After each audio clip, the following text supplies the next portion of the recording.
আসসালামু আলাইকুম। Welcome to my cooking channel food Bhuvan. Eid মানেই আনন্দ, পরিবার আর মজাদার সব খাবার। আর ঈদের খাবারের তালিকায় কাচ্চি বিরিয়ানি না থাকলে যেন আনন্দটাই অসম্পূর্ণ থেকে যায়।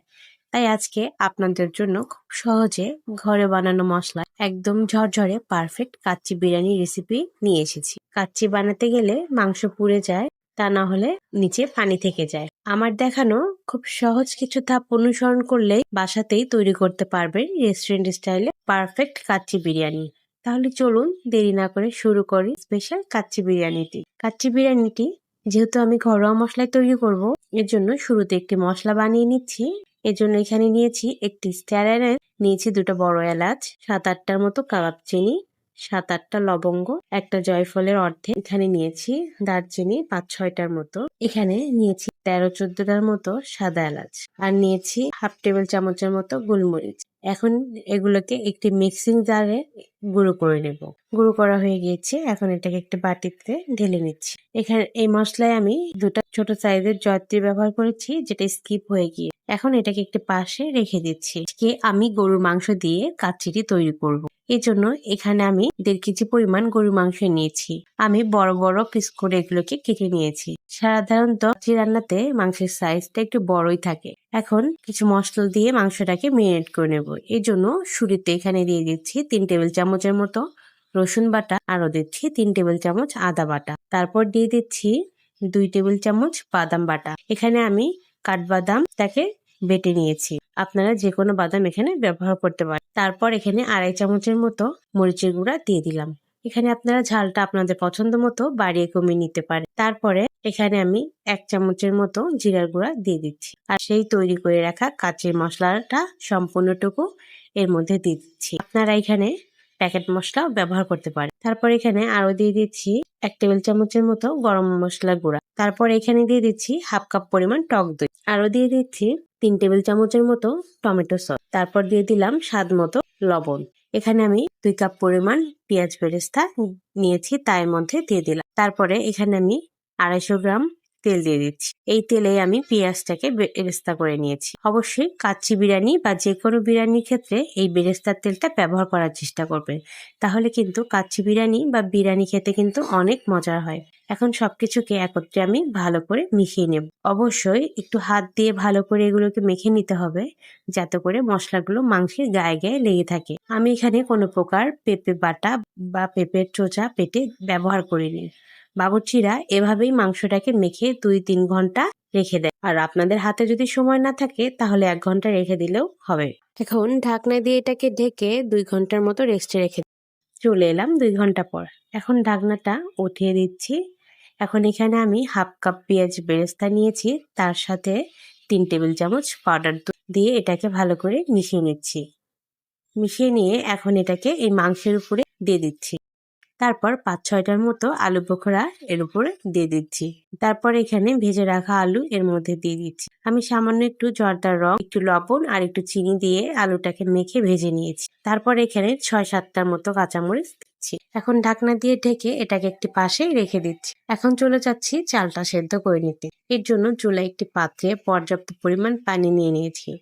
তারপর এখানে আমি নিয়েছি কিছু মশলা, নিয়েছি 2টা তেজপাতা, 6-7টার মতো সাদা এলাচ, ছোট ছোট 4টা দারচিনি, 10-12টার মতো কাবাব চিনি, আর হাফ চামচের মতো শাহি জিরা দিয়ে দিলাম। আর দিয়ে দিচ্ছি অনেকটা পরিমাণ লবণ।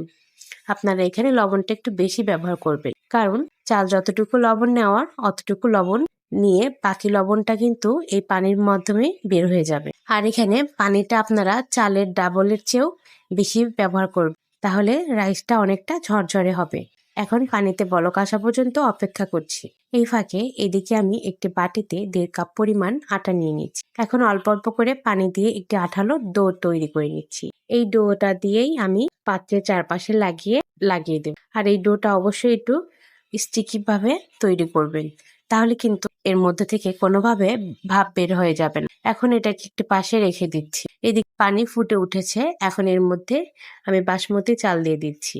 এখানে আমি 1 কেজি পরিমাণ বাসমতি চাল ভালো করে ধুয়ে আধা ঘন্টার মতো ভিজিয়ে রেখেছিলাম। আপনারা এখানে বাসমতি চালের পরিবর্তে চিনি গুঁড়া চালও ব্যবহার করতে পারেন। এখন এই চালটাকে আমি 60% মতো সেদ্ধ করে নেব। এর চেয়ে বেশি সেদ্ধ করব না, কারণ এটা পরবর্তীতে ভাপে বাকিটুকু সেদ্ধ হয়ে আসবে। এখন এখানে আমি একটি কাপে 3 টেবিল চামচ পরিমাণ পাউডার দুধ নিয়েছি। এখন এখান থেকে আমি 1.5 কাপ পরিমাণ পানি উঠিয়ে এর মধ্যে দিয়ে দিচ্ছি। তারপরে এতে দিয়ে দিচ্ছি 4 চামচের মতো ঘি। এখন একত্রে ভালো করে একটু মিশিয়ে নিচ্ছি। এটাকে এখন একটি পাশে রেখে দিচ্ছি। 5-6 মিনিট জাল করার পর চালটা 60% সেদ্ধ হয়ে গিয়েছে। এখন এটাকে সাথে সাথে স্ট্রেন করে মেরিনেট করা মাংসের উপরে বিছিয়ে দিচ্ছি। এটাকে অবশ্যই সাথে সাথে গরম থাকা অবস্থাতেই এই চালগুলো এভাবে দিয়ে দিতে হবে। আমি এভাবে সব পাশ সুন্দর মতো ছড়িয়ে দিচ্ছি। তারপরে এর উপরে দিয়ে দিচ্ছি পেঁয়াজের বেরেস্তা। এখন স্প্যাচুলার সাহায্যে এভাবে করে গর্ত করে দিচ্ছি। এখানে আমি জর্দার রং একটু পানির সাথে মিশিয়ে নিয়েছি। এখন এর ভেতরে এভাবে করে দিয়ে দিচ্ছি।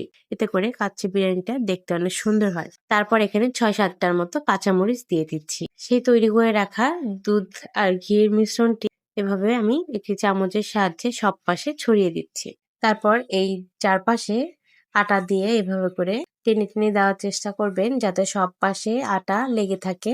এখন ঢাকনাটাকে এর উপরে দিয়ে এভাবে হাত দিয়ে চাপ দিয়ে ঢাকনার চারপাশে এভাবে সিল করে দেব। আর ঢাকনার উপরে ছিদ্রটাকে আমি এভাবে বন্ধ করে দিয়েছি। আপনারা এখানে অবশ্যই আটাটা একটু স্টিকি ভাবে তৈরি করবেন, এতে করে কিন্তু কোনোভাবে ভাপ বের হয়ে যাবে না। এখন ঘুরি ধীরে 10 মিনিটের মতো এটাকে হাই হিটে জাল করে নেব।